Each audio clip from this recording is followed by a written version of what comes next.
Hürmetli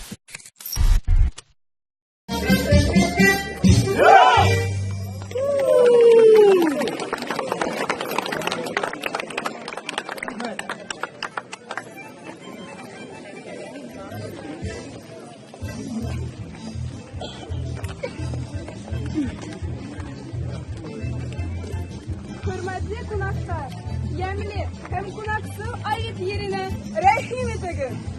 Добрый день, уважаемые гости! Мы рады приветствовать вас на гостеприимной Аитовской земле.